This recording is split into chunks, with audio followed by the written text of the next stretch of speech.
ज्ञातारं विश्वतत्त्वानां वन्दे तत्त्वमलब्धे। देवादिदेव महावीर भगवान की जय, गोमटेश्वर बाहुली भगवान की जय, कल्पतरुवर्तेश भगवान की जय, द्वासांगमयी जन्माणी माता की जय, कुंकुनाचार्य भगवान की जय, उमा स्वामी आचार्य भगवान की जय, सुमंत्रवादाचार्य भगवान की जय, भूतवादाचार्य भगवान की जय, सुमंत्राचार्य भगवान की जय, ऋषि से जगह पद्माचार्य चक्रवर्ती आचार्य स्वाचार्य जी महाराज की जय, कत्ती पताचार्य स्वामी धर्मचार्य जी महाराज की जय, मंग शिक्षा गुरु ज्ञान सरोवणी आचार्य सागर जी महाराज की जय, करुणानाथ की जय।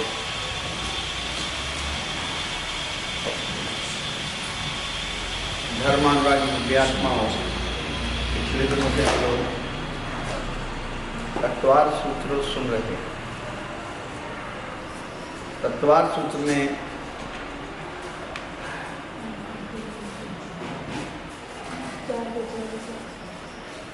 अपने जीवन का पूरा व्यक्तित्व समाया है। हम अपने जीवन की ऊंचाइयों को पाना चाहते हैं, छूना चाहते हैं, चाहे लौकिक हो या पारमार्थिक। दोनों ऊंचाइयों को छूने के लिए लौकिक और पारलौकिक ये तत्वार सूत्र मैनेजमेंट गुरु है।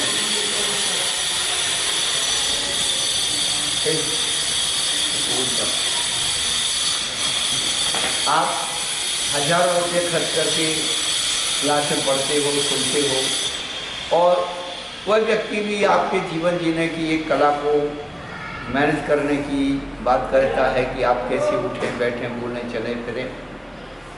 और वही तत्वार सूत्र हमारा पूरे हमारे जीवन को, इस लोक के और परलोक के दोनों जीवन को मैनेजमेंट करता है।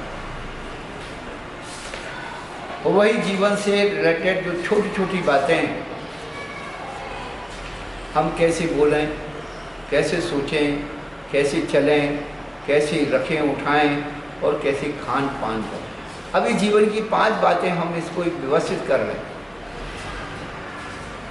जो मैनेजमेंट लोग होते हैं खान पान के बारे में कुछ बड़ी बातें बताते हैं, भले वो लौकिक हैं, लेकिन आपके व्यक्तित्व को कहीं अलग दिखे, आपके व्यक्तित्व में कहीं ऐसा संकरता ना आए,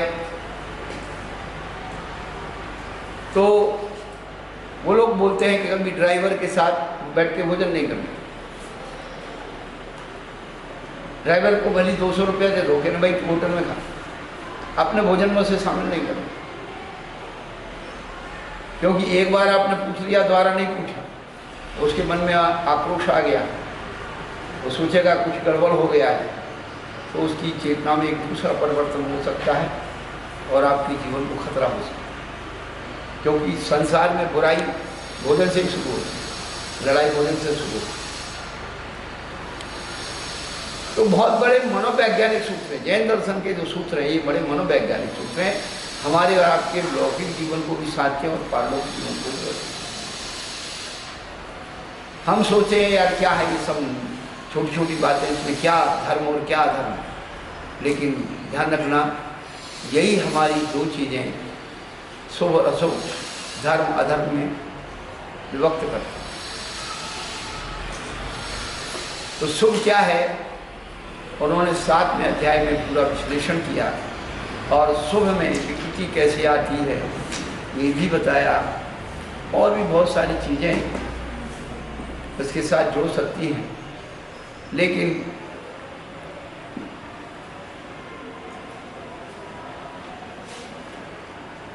हमें उसके साथ चिंतन भी करना होगा। सुनना जरूरी है, लेकिन सुनने के साथ साथ चिंतन से वह संस्कार आता है, भावनाओं से संस्कार आता है। इसलिए आचार्य ने व्रतों की भावनाओं को भाने के लिए कहा है। भावना हमारे परिणामों में अभ्यास बनाती है, व्रतों का अभ्यास बनाती है, उससे दृढ़ता आती है।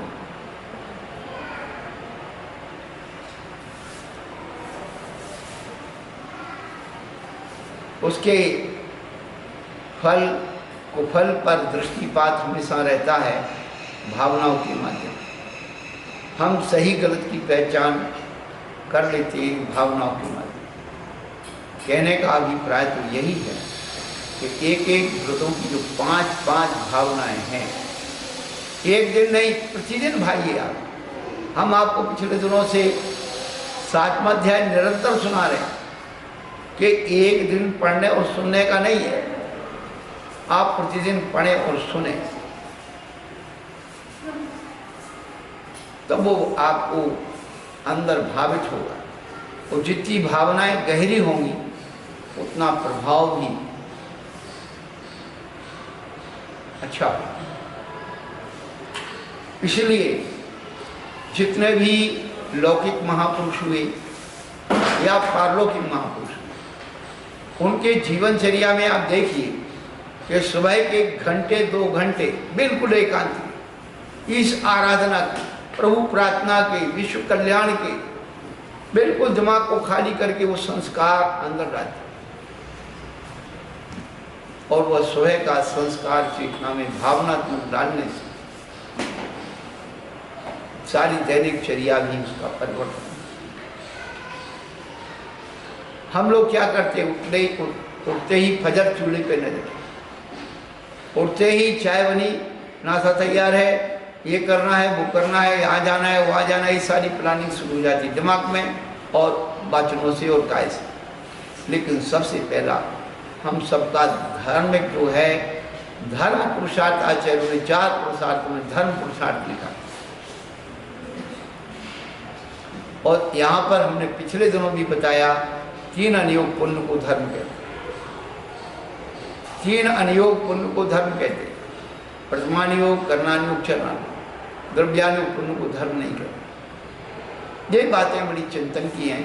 तो जो लोग कहते हैं कि भाई अध्यात्म को पाना है तो पुण्य से परे होकर के पाया जा सकता, अध्यात्म को पाना, फिर उसमें पुण्य और पाप का कोई भेद नहीं रहता, पुण्य और पाप में कोई भेद नहीं करते।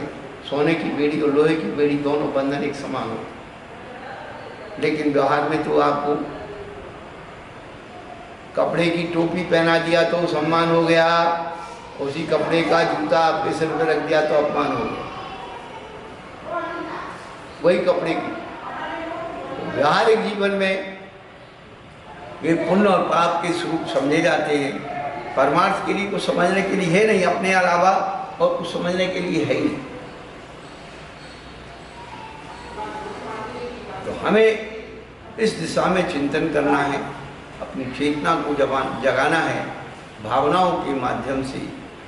एक एक व्रत की जो 5-5 भावनाएं निरंतर उस पर रिसर्च करते रहिए, अपनी दैनिक जीवनचर्या में उसे वाइब्रेट करते रहिए कि हम जो कर रहे हैं, बोल रहे हैं, सोच रहे हैं, चल रहे हैं, रख रहे, उठा रहे हैं, खान पान कर रहे हैं, इसमें शुभ और अशुभ इस प्रकार से होगा।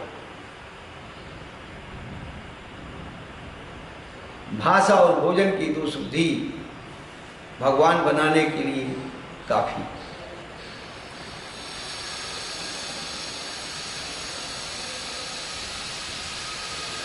ये सारी चीज इस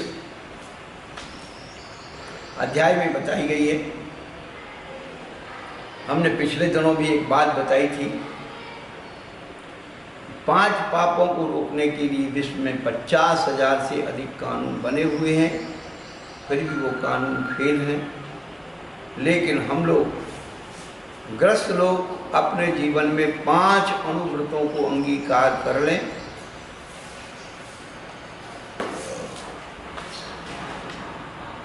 सप्तशील व्रतों को अंगीकार कर ले तो विश्व के 50,000 के कानून के बोझ से बच सकते हैं। लेकिन हम बेफिक्र होकर के उन कर्मों में लवलीन हैं जो हमारे पाप बंध के कारण हैं, अशुभता के कारण हैं। इसलिए आज नहीं तो कल हमें सीखना यही है, अपनी चेतना को अशुभ से बदल करके शुभ में परिवर्तित। और शुभ वह है जो सबको प्रशंसनीय है, सबको प्रशंसनीय है, ये ध्यान रखना।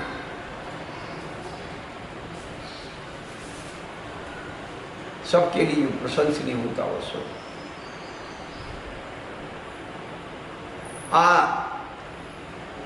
आचार्य कहते हैं श्रूयताम धर्म सर्वस्वम श्रुत्वामिति विचारे आत्मना प्रतिकूलानि परेशान न समाचरे।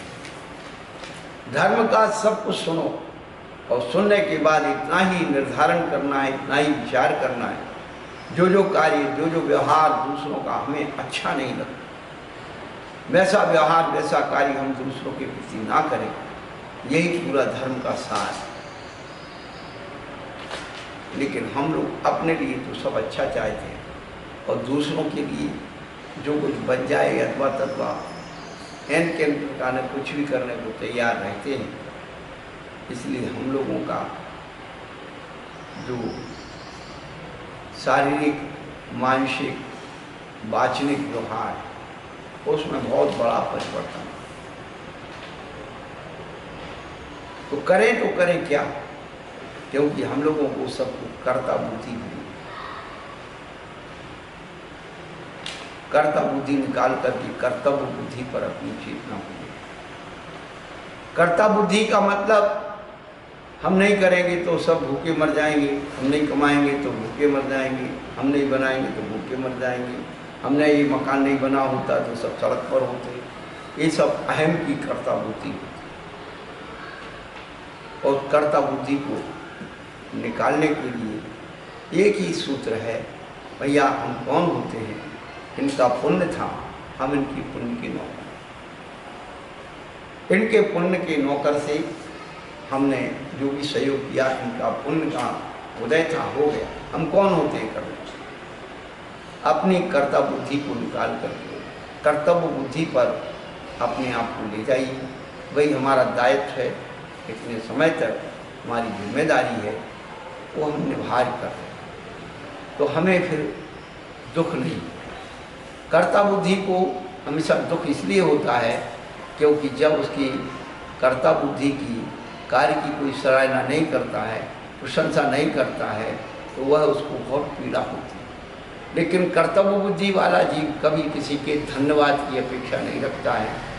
अच्छे कार्य स्वयं में प्रशंसनीय होते हैं, इसलिए हमें किसी से प्रशंसा की अपेक्षा नहीं रखना चाहिए। आज हमारा सबसे ज़्यादा दुख का कारण ये झूठी प्रशंसा नहीं मिलना। किसी ने मेरी प्रशंसा नहीं की, मेरी सराहना नहीं की, मुझे ये नहीं किया, वो नहीं किया, ये सब जो है दुख का कारण। यदि हम जैन दर्शन के सूत्रों को सही ढंग से पढ़ लें और समझ लें, हमारे जीवन में दुख दूर दूर तक। किसी एक कवि ने 4 पंक्तियां लिखी थी कि जैनी है सो दुखी नाए, दुखी है सो जैनी नाए, दुखी और जैनी में महाबेलो मिताई है। अरिहंत सो पिता तेरो, जिनवाणी सी माता तेरी, साधु संग तेरो सहोदर भाई है। इनको उपाय के कष्ट तेरो नहीं मिटे, तो और कष्ट मिटवे को कौन सी दवाई है।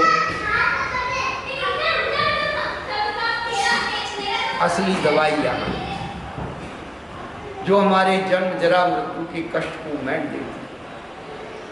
उस दवाई में आत्मा के रोगों को नष्ट करने की क्षमता और सामर्थ्य। हम लोग शरीर के रोगों को दूर करने का प्रयत्न और पुरुषार्थ कर रहे हैं। हमें शरीर बीमार दिख रहा है, आत्मा बीमार नहीं दिख। लेकिन जिस दिन हमें समझ में आ जाएगा कि शरीरम व्याधि मंदिरम, शरीर तो व्याधियों का घर है, असली रोग तो उस आत्मा में है, उस आत्मा का रोग निकालना है। तो शरीर के रोगों की चिंता उसके जीवन में सीधी सीधी गणित जीवन की है। तो आत्मा से रोगों को कैसा निकाला जाए, मन से, वचन से, काय से क्या पुरुषार्थ किया जाए, ये वर्णन इस तत्वार सूत्र में आचार्य भगवंतों ने किया है।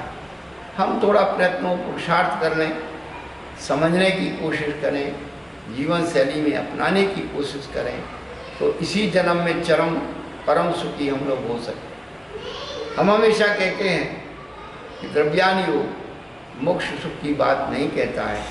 द्रव्यान योग हमेशा स्वास्थ्य संवेदन प्रत्यक्ष सुख की बात है। क्या उस सुख को, जो सिद्धालय में सुख है, उसको यहाँ पर श्वास संवेदन चक्षु से साक्षात्कार कर।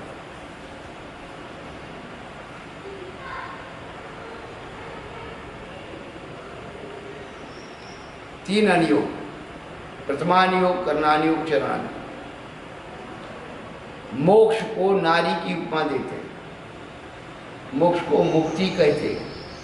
द्रव्यानुयोग मुक्ति नहीं कहते, नारी नहीं कहते। देखिए आप कि मनुष्य जो है, मनुष्य मात्र जो है, संसार में स्त्री के सुख से परिचित है।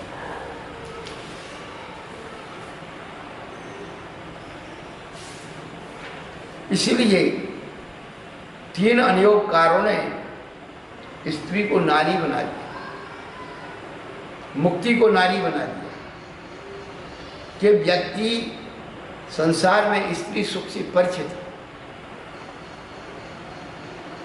उसका आकर्षण मुक्ति नारी के प्रति किया और समझाया कि देखो मुक्ति नारी ऐसी है जो शाश्वत सुख देती है। तुम्हारी जग नारी जो है रूठेगी, ये करेगी, नखरे करेगी, फलाना करेगी, क्षणिक सुख देगी, लेकिन तेरी ये मुक्ति नारी शाश्वत सुख निरंतर आलिंगन करने वाली है, तुझे निरंतर सुख मिलने वाला। लेकिन वही द्रव्यानी, वो कहते वहाँ क्या नारी की कल्पना है, मेरी आत्मा ही वह वस्तु है जिससे मुझे सुख मिलता है। भगवती आराधनाकार के टीकाकार बहुत अच्छी बात लिखते हैं, विजयोदय टीका, कि संसार का जो सुख है, संसारी प्राणियों का सुख है, वो क्या है? तो उन्होंने कहा कि अपवित्र इंद्रियों के स्पर्श से संसार का सुख उत्पन्न होता है। अपवित्र इंद्रियों के स्पर्श से संसार का सुख उत्पन्न होता है। मलमूत्र के द्वार को स्पर्श करने से हम संसार में सुखी अनुभव करते हैं। आप जो खाते हैं वो भी लाल, आपने चटपटा मीठा खाया, अधिक लाल बन गई तो रसना का विकार उत्पन्न हुआ, हमने उसे अपने आप को सुखी माना। हमने घ्राणेंद्रिय के द्वारा कोई सुगंधित वस्तु सूंघी, अपने आप को सुखी माना। अपने रागात्मक दृश्यों को देखा, अपने आप को सुखी माना। हमने अपने रागात्मक वचनों को सुना, ये सब मन के द्वार। तो आचार्य कहते हैं कि अपवित्र अस्पर्शित ऐसे शरीर के स्पर्श से संसार का सुख होता है। तो उससे ठीक विपरीत जो चेतना अपने आत्मिक प्रदेशों को स्पर्श कर लेती है, अपने आप में आ जाती है, उसे ही आत्मा का अनुभव होता है, उसे ही स्वसंवेदन प्रत्यक्ष अनुभूति होती आत्मा।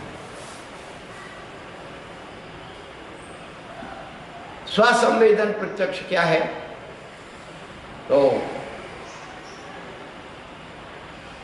मति ज्ञान का नाम ही स्वसंवेदन प्रत्यक्ष।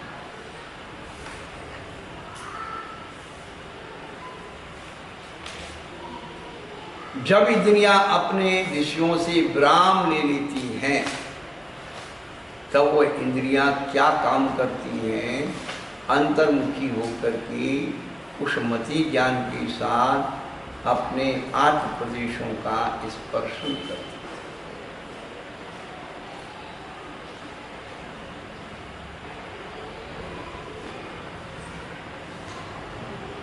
तदिंद्रियान इंद्रिय निमित्तम, मति ज्ञान किससे उत्पन्न हो? इंद्रिय और अनिंद्रिय के निमित्त से उत्पन्न।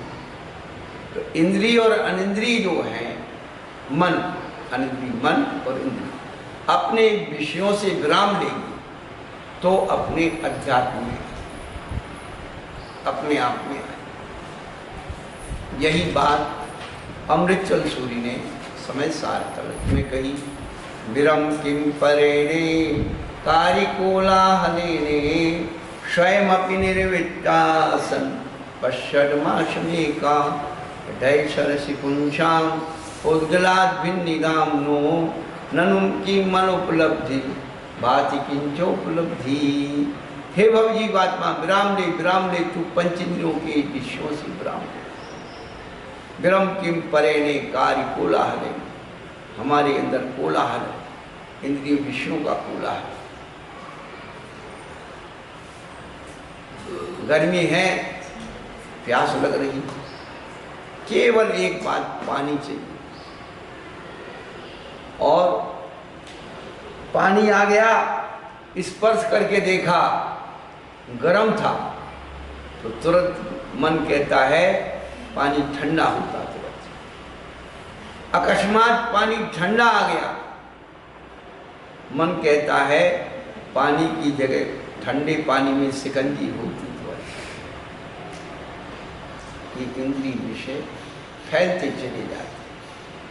जब उसमें खट्टा मीठा डल गया, शिकंजी बन गई, तो अन्य इंद्रिया भी, इसमें कुछ सेंट होता, इसमें कुछ कलर होता, अच्छा सब हो गया। कर्ण इंद्रिय क्यों पीछे कि भाई एक संगीत बजता तो फिर पीने का मजा कुछ और हो। तो प्रारंभ में तो आपको केवल प्यास जगी और प्यास का संबंध पानी से है। अब उसमें कोई ठंडा गर्म करने का आपके विकल्प था ही, लेकिन हमारी प्यास ने हमारी पांचों इंद्रियों को जगा दिया। बस इसी का नाम है बाहर जाना, और केवल सहजता से उसे स्वीकार करना। तेरी प्यास ही तो बुझानी है, चल स्वीकार। दूसरी इंद्रियों का उसमें इन्वॉल्व ना होने, उनका इंटरफेयर ना होने, जहाँ जैसा है उसको उस से व्यवस्थित कर। हम देख लेंगे स्वास्थ्य संवेदन प्रत्यक्ष कर। लोग चर्चा तो करते हैं, आत्मिक सुख की चर्चा करते हैं, आत्मानुभूति की चर्चा करते हैं, लेकिन इंद्रियों के विषयों से कितने विरक्त हैं। अमृतचंद सूरी के काव्य से कितने सहमत हैं। उन्होंने यही बात कही, विरम किम परेणे कार्य कोलाहलेने स्वयमपि निर्वित्ता सन पश्मा। उन्होंने एक कोर्स ले दिया। आपके बच्चे जो हैं 8 साल लगेंगे लगभग डॉक्टरी करने में, 6 साल लगेंगे इंजीनियर बनने में, 4 साल लगेंगे वकील बनने में, 3 साल लगेंगे अकाउंट्स बना करने में, और भी तमाम जो है कितने साल लग जाते हैं। और हमारे आचार्य तो कहते हैं 6 महीने का कोर्स करो। का 6 महीने तू अभ्यास कर ले अपने पास रहने का, इंद्रियों के विषयों के आकर्षण को तोड़ने का। कहते ननु की मन उपलब्धि, तुझे क्या उपलब्धि नहीं होगी, भाषी किंचो उपलब्धि, तेरा भगवान आत्मा तेरे अंदर प्रकट हो जाए। हमने फिर विचार किया, आचार्य भगवान 6 महीने का समय किया, ज़्यादा भी दे सकते और कम भी कर सकते। स्वाभाविक हम थोड़े उसकी आसपास का क्लाइमेट तैयार करें। अनंतानुबंधी कषाय होती है, 6 महीने से अधिक मिथ्यात्व के अनंतम मिथ्यात्म बंधनाती थी, मिथ्यात्व की तरफ झुकाव ले जाती है। और अप्रत्याख्यान सम्यक दर्शन की भूमिका को निभाती है।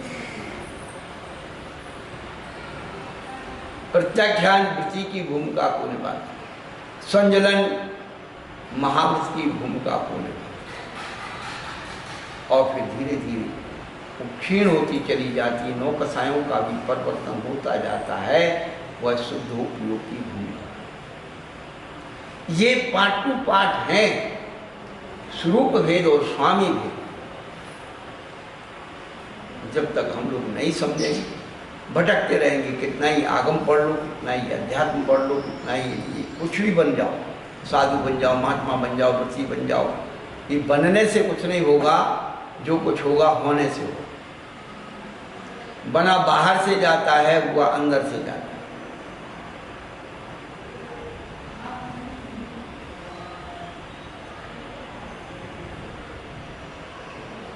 तो अमृतचंद सूरी ने कहा 6 महीने हमें अपने घर लौटना। तो पर निमित्त क्या है, पर परिणति की हेतु क्या है, उसी बात को अमृतचंद सूरी ने समय सार पुरुष में कहा। पर परिणति हेतु नाम नोनुभा, पर परिणति हेतु मोह नाम नोनुभावा, दबरत मनुभाव्य व्याप्य कलमाशिताया, मम परम विशुद्धि शुद्ध चिन्मात मूर्ति भवतु समय सार व्याख्ये व्यानुभूति। पर परिणति की हेतु भूत मिथ्यात्व, अवृत्ति, प्रमाद, कषाय, योग इत्यादि सब पर परिणति की कारण। मोह नाम अनुभावा, दबिरत अनुभाव्य व्याप्त कलमाशिता, ये सब दूर हट करके अमृतचंद सूरी क्या करे, बड़े बड़े आचार्य करे, भवतु समय सारे व्याख्यावान, मुझे शुद्ध आत्मा की अनुभूति हो गए। भवतु क्रियापद है नहीं, हो गए। भवतु भविष्य की, इसका मतलब बड़े आचार्य स्वयं बोले कि इस समय सार की व्याख्या से मेरे अंदर शुद्ध आत्मा की अनुभूति हो गए, उसका फल मान रहे। और आप अवृतों के अंदर बैठ करके शुद्धात्मा की अनुभूति करना चाहते, आप अपने आप में मिथ्यात्व को पुष्ट करके आत्मा की अनुभूति करना चाहते हैं, आप अपने अंदर कषायों में लिप्त रह करके शुद्धात्मा की अनुभूति करना चाहते हैं, तो ये आचार्य का अपमान है, उस ग्रंथ का अपमान है। तो चिंतन कर लेना।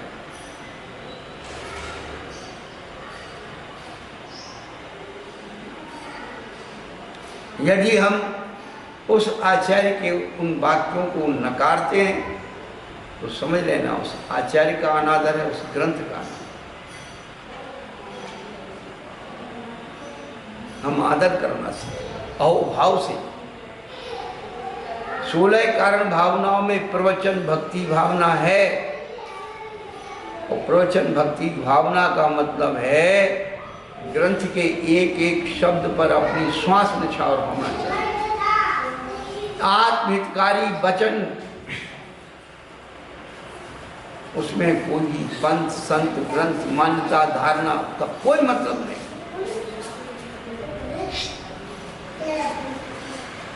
केवल अपने आप को समर्पित करना।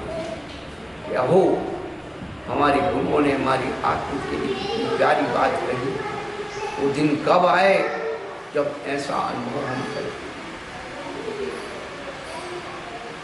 बाजार में कोई अच्छी वस्तु दिखती है, कीमती होती है, हम उसे नहीं खरीद पाते तो उसकी आलोचना निंदा तो नहीं करते। भावना करते भैया जिस दिन हमारे पास इतने पैसे हो जाएंगे हम वो वस्तु खरीदेंगे। इतना ही तो अंतर है। अपनी कमजोरी को आगम में मत हो, अपनी कमजोरी को गुरुओं में मत हो, अपनी कमजोरी को भगवान में मत हो, उसके स्वरूप को विकृत ना करें। यही तो हमारा एकत्वार सूत्र बता रहा है। एक एक व्रत के 5-5 अतिचारों में यही बात तो बताई गई कि हम अपनी कमजोरियों को अच्छाइयों पर थोप करके उसे परिवर्तित करने का काम करते हैं। उसी का नाम अतिचार है।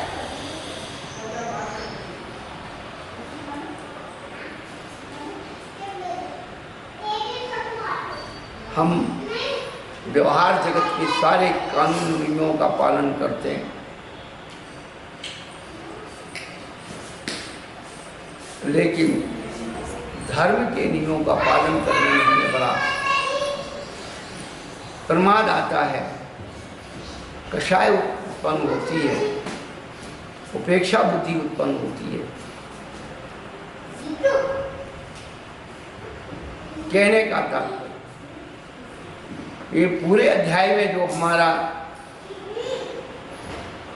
मैनेजमेंट माइंड फंडा जिसको कहते हैं, आप अपने पूरे जीवन को, चाहे वो है सामाजिक हो, चाहे वह धार्मिक हो, चाहे वो व्यापारिक हो, चाहे वह आध्यात्मिक हो, किसी भी क्षेत्र का जीवन है, पारिवारिक हो, सारे जीवन को जीने के सूत्र 7वें अध्याय में आप बार बार उसे चिंतन करें। केवल हम एक सोच लेते हैं ये तो धार्मिकता के लिए है, ये इसके लिए, उसके लिए, ऐसा कुछ नहीं। हमेशा धर्म का नाम मर्यादा, और मर्यादा किसकी करनी? 4 संज्ञाओं की मर्यादा। 4 संज्ञाओं की मर्यादा से ही हमारा उपयोग और योग परिशुद्ध। बिना संज्ञाओं की मर्यादा किए हम लोग धर्म की अनुभूतियां करना चाहते हैं। भूतो न भविष्य। पिछले दिनों हम एक एक व्रत के 5-5 अतिचार को बताए। वो अतिचार हमारी व्रतों की विशुद्धता को गिराते हैं, अनाचार रूप में ले जाते हैं, व्रतों को खंडन के रूप में ले जाते हैं, हमारे परिणामों को शिथिल बना देते हैं, हमें ऊपर से नीचे गिरा देते हैं।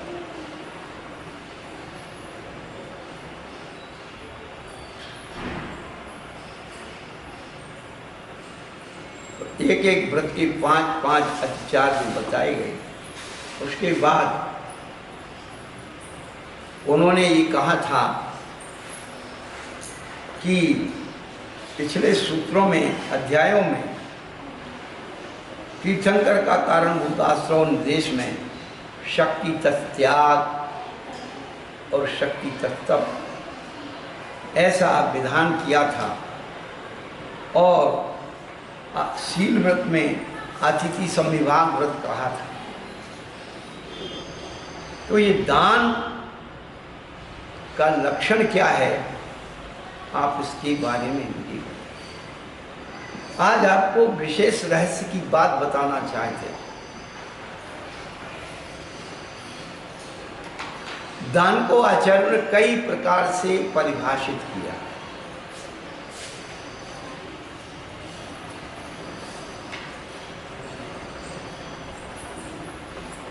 आदि पुराण काल ने समदत्ति, दयादत्ति, अन्वयवृत्ति और एक 4 ऐसे दान।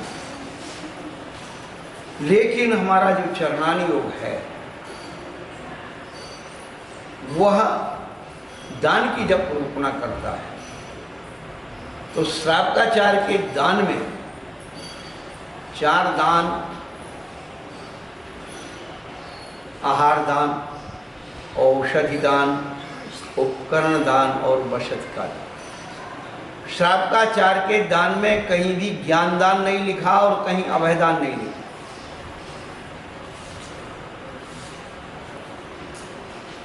श्रावक साधु को 4 प्रकार का दान दे।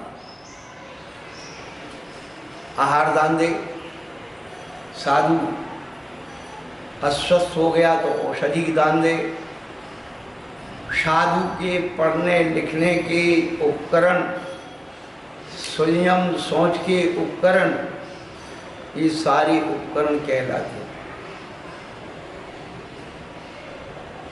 जैसे महाराज पीछे हाथ में हमेशा लेते संयम का उपकरण है, कमंडलूर के पास रहता है ये शौच का उपकरण है, शास्त्र रहता है वो ज्ञान का उपकरण है।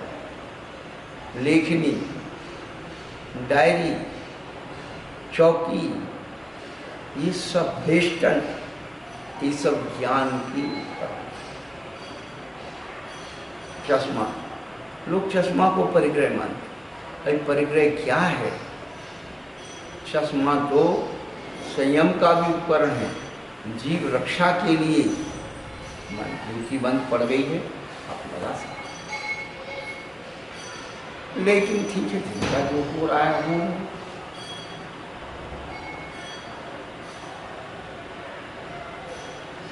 जिन साधुओं को आगम का ज्ञान है, आप उन्हें निवेदन करिए, प्रभु हम आपको ऐसा कौन सा शास्त्र भेंट करें जिससे कि आपके ज्ञान में और वृद्धि हो। तो ये शास्त्र जो है उपकरण है ज्ञान का, ये ज्ञानदान नहीं कहलाएगा आपके लिए। और साधु को रहने का स्थान बनाना ये बसति का दान। तो बनाते थे लोग, जो धर्मशालाएं बनाई, अतिथि गृह बनाए, संत निवास बनाए, अभी भी बन रहे, बहुत बहुत जगह आश्रम बन रहे संतों के लिए। तो जब शुरुआत करते हैं तो कहते हैं सब संतों के लिए दरबार खुला है, सब त्यागी वृत्तियों को दरबार खुला है। और जैसे ही बन के तैयार हो जाता है तो फिर उसमें संघ, पंथ और बहुत सारी चीज़ें आने लगती हैं। कौन से महाराज से आने में, बुलाने में कमाई होगी, पंचों को लाभ होगा, वो काम करना। महाराज के नाम से बनवाया, महाराज की प्रेरणा से बनवाया, अब लगे हैं पैसा कमाने, ब्याह शादी पार्टी में। महाराज क्या करें, खाली पड़ा रहता है। महाराज तो कभी कभी आते हैं कि खाली पड़ा रहता है, कुछ आमदनी हो जाए। अरे भैया, यही आमदनी करने को मिला है। ये तो अतिथि है, कभी भी आ सकते हैं। अतिथि का मतलब यही होता है कि बिना बुलाए आए। दुनिया भर के एक ट्रक नारियल लाओ, 2 ट्रक आदमी भर के लाओ, तब हम जाएंगे। क्या कहती थी,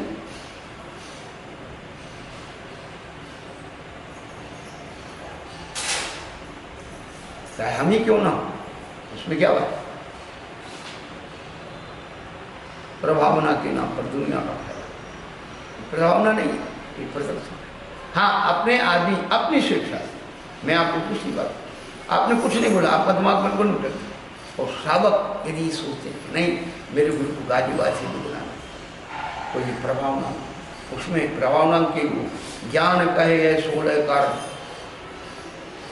तो गुरु को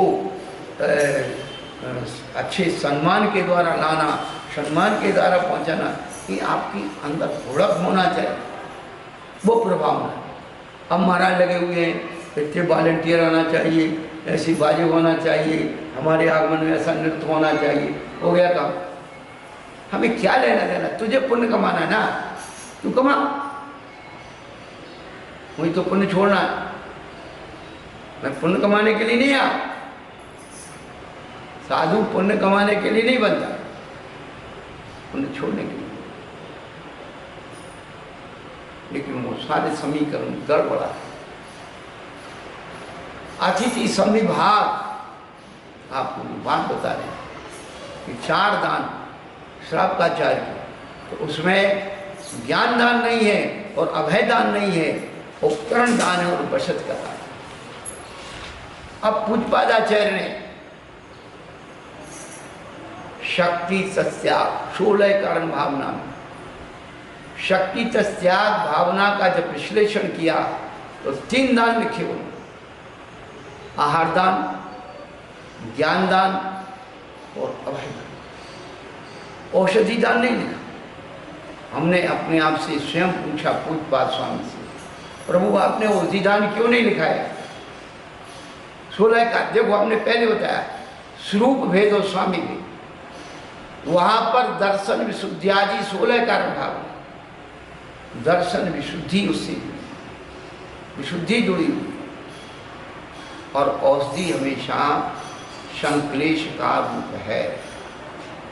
कोई भी व्यक्ति ये चाहता है कि हम खूब औषधि दान करें, तो भाई कोई चाहता है हम खूब औषधि दान करें, कोई ये चाहता है कि हम खूब औषधि खाएं।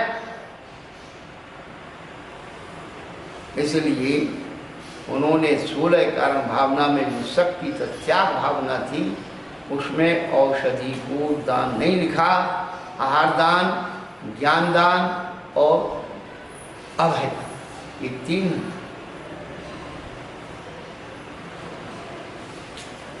जब आगे चले तो 10 धर्मों में जब त्याग धर्म आया, ये पूतपाद आचरण लिखा है, वो मैं बता रहा हूं, आप किस ग्रंथ में क्या पढ़ते हैं मुझे मतलब। तो उन्होंने उत्तम त्याग धर्म में ज्ञान आदि दानम लिखा है। किस प्रसंग में लिखा है? 10 धर्म में। अब 10 धर्मों को पालन करने वाले कौन होते हैं? मुनिराज। स्वरूप समझो, स्वामी समझ लो। अब मुनिराज आहार दान तो दे नहीं सकते, औषधि दान दे नहीं सकते, दे तो दे सकते लेकिन अपने हाथ से दान नहीं दे सकते, क्योंकि दान हमेशा अनुग्रह आग्रह भाव का अनुकरण करता है।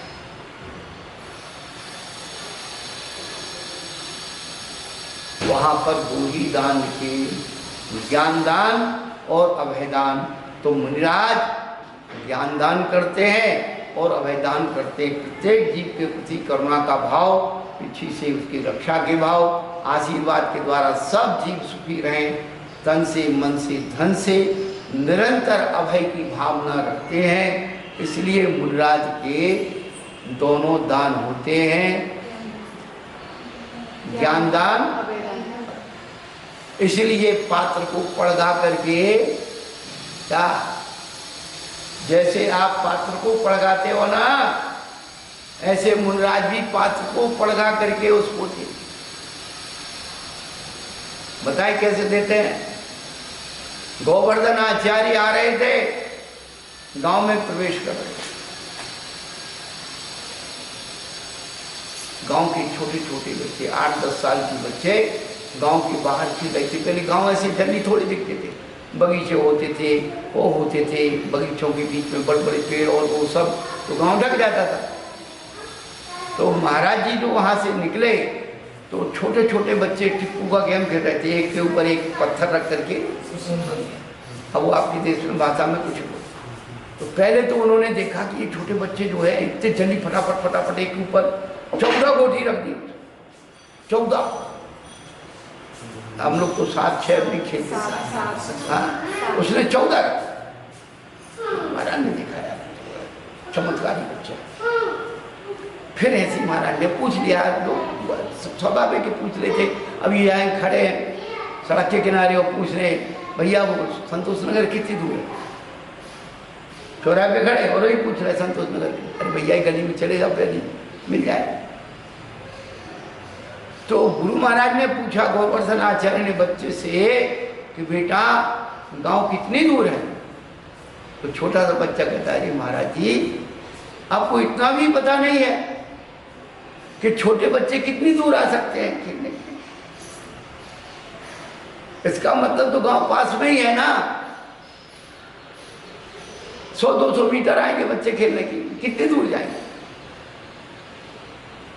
गोवर्धन आचार्य आश्चर्य, इसमें पात्रता है, इसमें बुद्धि है। बेटा तुम्हारा घर किधर है? उंगली पकड़ करके और उसके घर है, और उसके माता पिता से उस बालक को मांग लिया।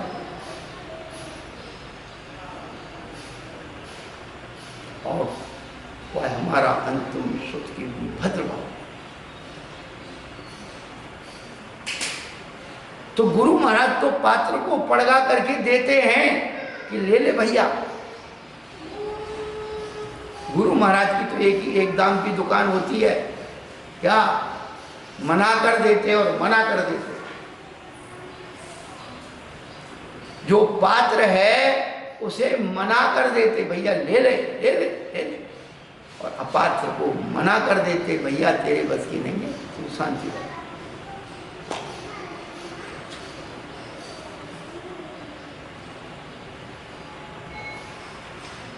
पर हम पात्र ही नहीं बनना चाहिए। अपने आप को पात्र बना लो।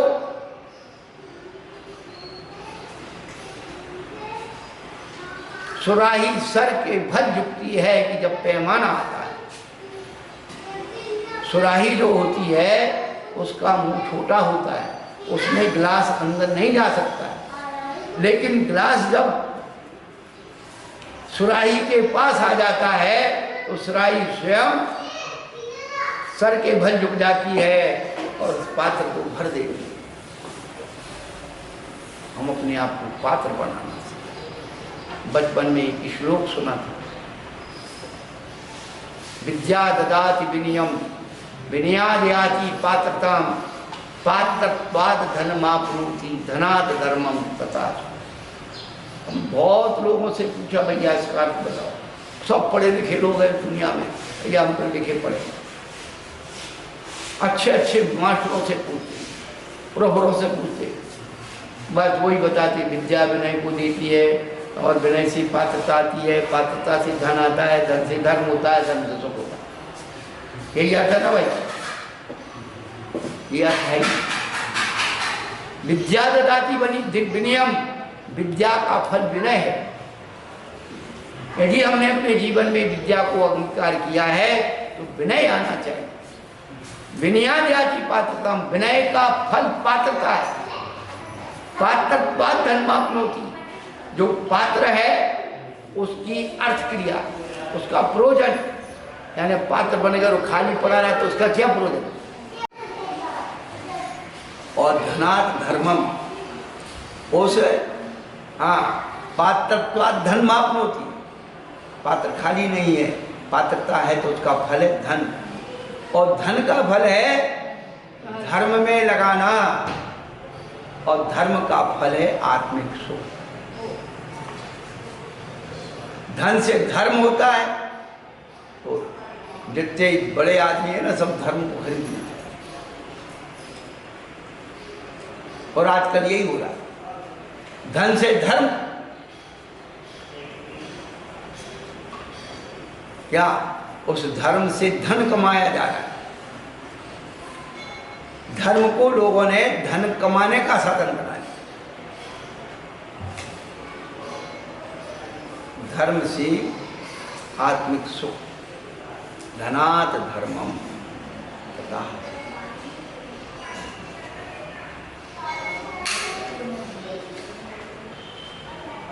तो वहां पर जो आचार्य ने बताया दो ही दान, ज्ञान दान और अभय। तो गुरु महाराज किसी के द्वारा भी रक्षा करते हैं और भावना के द्वारा निरंतर करते हैं। सुखी रहें सब जीव जगत। टूटी फूटी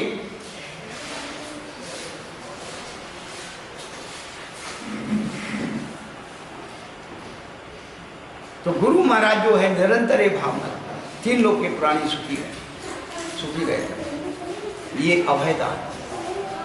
कोई भी जी गुरु महाराज के चरणों में अपना दुख, बेटा धैर्य रखो सब ठीक हो, धैर्य रखो बेटा सब ठीक हो। मैना सुंदरी ने अपना दुख रोया, मुनि बोले पुत्री धैर्य धरो, श्री सिद्ध चक्र का पाठ। गुरु क्या करते हैं, किसी का दुख दूर नहीं करते, धैर्य बनाते हैं, उस कर्म के उदय को झेलने की विधि बताते हैं कि बेटा कर्म का उदय तो आएगा, लेकिन वो हल्का होकर के ऐसे आ जाएगा। धैर्यता रख, वो तेरा कर्म कुछ नहीं बिगाड़ सकता। तू धैर्यता रखेगी, कर्म कुछ नहीं बिगाड़। पाप कर्म के उदय को सहन करने का नाम धैर्य है। पाप कर्म के उदय को सहन करने का नाम धैर्य है, और पुण्य कर्म के उदय से उपेक्षित करने का नाम वैराग्य है। पुण्य कर्म की उपेक्षा करना, उससे प्रभावित नहीं होना, उसका नाम वैराग्य। ये हम नहीं बोल रहे, बड़े बड़े आचार्य ने बताया। पाप कर्म के उदय में विचलित नहीं होना, उसका नाम धैर्य है, और पुण्य कर्म के उदय से प्रभावित नहीं होना, उसका नाम आकर्षित नहीं होना, उसका नाम वैराग्य। ठीक है, हो गया पुण्य कर्म का उदय, और उसके लिए मैं क्या करता, और मेरे लिए हुआ मेरा ये हुआ, हम पुण्य कर्म में आसक्त हो गए तो वो हमारा रिप्रेजेंट उल्टा हो जाए। पुण्य कर्म से आकर्षित हुए पर वो हमारा डिमोशन में नहीं आए, प्रमोशन में नहीं गए।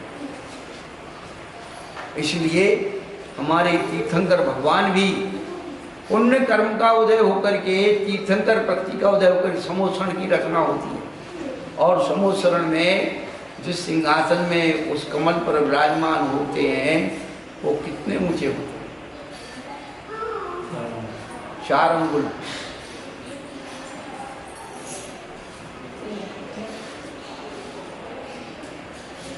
कहने का अभिप्राय है कि दान के सच्चे स्वरूप को हमें समझना चाहिए, तब हम कुछ कर सकते हैं। बाकी सब खाना पूर्ति है और भी समय मिलने पर चर्चा करेंगे। चलो महावीर भगवान